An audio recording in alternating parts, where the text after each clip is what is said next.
안녕하세요. 노도광 대단지가 국평 5건대 거래 속출 때문에 연끌족의 패닉이랍니다. 실제로는 연끌족의 패닉이 아니라 가격이 여전히 2배 이상 높은 말도 안 되는 상황이다 라는 게 진실에 가깝겠습니다. 절대로 노도강의 30평대 아파트가 5억원대라는 게 정상적인 상황이 지금도 아니다라고 말씀을 드립니다. 하락폭이 역대급이라는데 그냥 개수작이다라고 밖에 안 보입니다. 도봉동의 한신 30평대가 5억 4,500에 거래됐답니다. 여기 원래 얼마에 거래됐답니까? 2억원대. 그렇게 따지면 지금도 여전히 가격이 높다라고 봐야 됩니다. 2021년에 수억원의 빚을 내서 집을 산 사람들이 어떻게 됩니까? 그냥 무너지는 거죠. 몰라가는 겁니다. 이자 감당 못해서 파는 사람이 나올 거다라고 중개업자들이 얘기한다는데 뭡니까? 다 사기판에 걸려든 사람들이다라고 봐야 됩니다. 여기 도봉동, 쌍문동, 미아동 이 뭡니까 다? 30평대 아파트 심한 경우에는 2억대, 많이 받아야 3억 5천, 더 많이 정말로 로얄층이다라고 해야 4억이 될까 말까 하는 데가 여기입니다. 새 아파트들이나 미아동 이런 데는 새 아파트나 3억 5천 4억인 거고 실제로는 얼마입니까? 2억원, 2억에서 2억 5천, 2억에서 2억 5천, 3억, 3억 이 정도가 실제로 한 4, 5년 전 문재인 정부 이전 가격이다라고 봐야 됩니다. 여기 7억이다, 7억이다, 9억이다 라고 얘기하는 가격 자체가 개소리였던 거고 개수작이었던 겁니다. 누가 저렇게 많이 올렸습니까? 사기꾼들, 조작하는 쓰레기 같은 인간들이 다 바꿨죠. 저렇게. 말도 안 되는 개소리였던 거죠. 아파트 매매 수급 지수가 빠르게 추락하답니다. 왜겠습니까? 금리 인상 때문이기도 하지만은 그동안에 가격을 너무 많이 어처구니없이 올려놨다라는 거죠. 그게 현실입니다.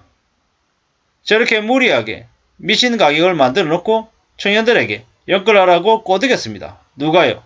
유튜브가 꼬드기고 전문가라고 하는 놈들이 꼬드기고 언론이 꼬드기고 온갖 쓰레기 같은 인간들이 다 나와가지고 꼬드겠습니다. 홍춘욱 같은 인간들이 나와가지고 되게 대단하게 잘 아는 것처럼 얘기하면서 떠들어댔죠. 빠숑도 있고 월천대사라는 놈도 있고 별의별 놈들이 다 있었죠.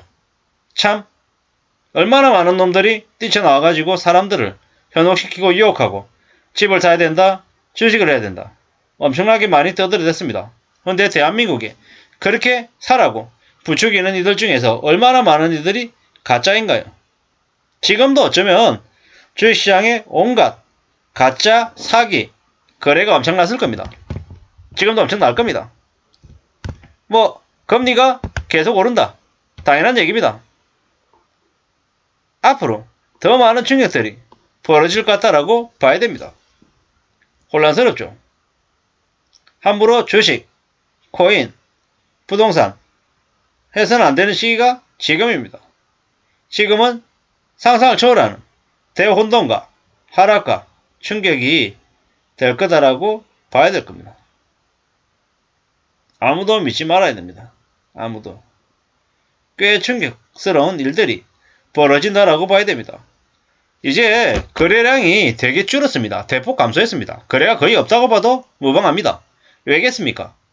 여전히 지금 이제 말도 안 되는 가격으로 올라가 있기 때문에 사람들이 그냥 어처구니 없으면서 비웃으면서 그냥 보는 겁니다. 근데 저 가격들이 나중에 어떻게 되겠습니까?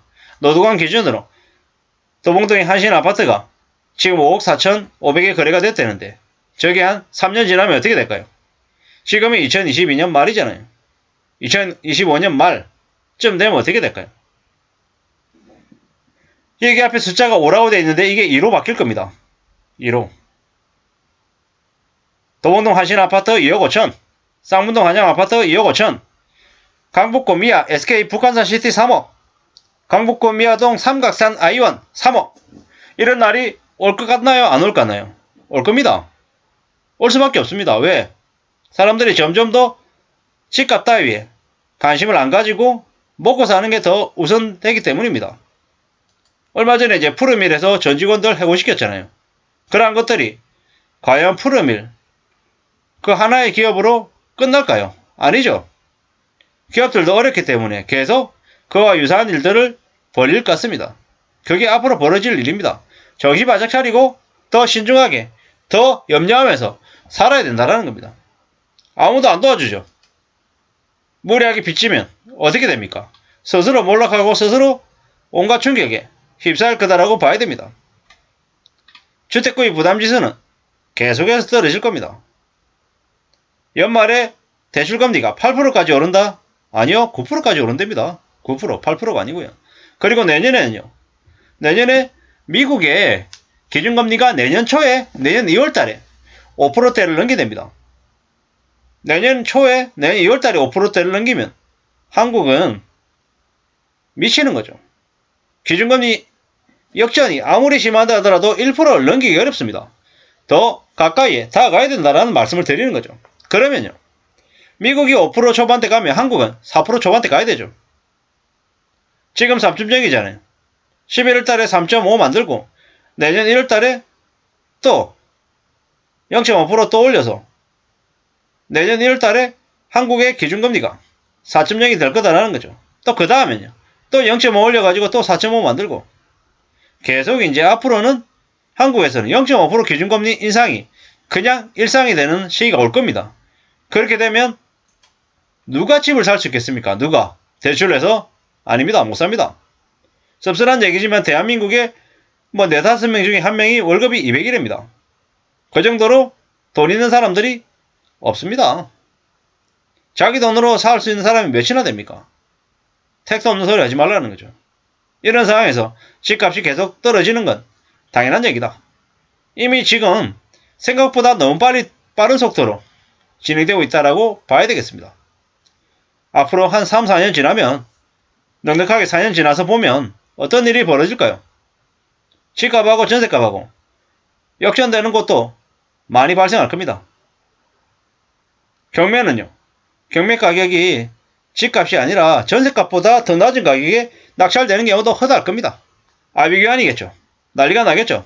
이러한 일들이 심해지면 사람들이 어떻게 될까요? 함부로 주식하고 부동산 하는 일이 없어질 거다라는 거죠. 나중에 그때가 오면 집을 사라 그래도 사람들이 안 사고 주식을 하라 그래도 안 할 겁니다. 왜? 먹고 사는 게 더 급하고 손에 쥐고 있는 돈이 없기 때문인 거죠. 그렇기 때문에 우리는 어떤 식으로든 지금부터라도 현금을 마련해 놓고 그때를 위해서 대비해야 될 것 같습니다. 많은 사람들이 몰락하고 아주 극소수만이 그걸 기회로 삼는 시기가 올 것 같습니다. 정신 바짝 차리고 살아야 되겠습니다. 이상입니다.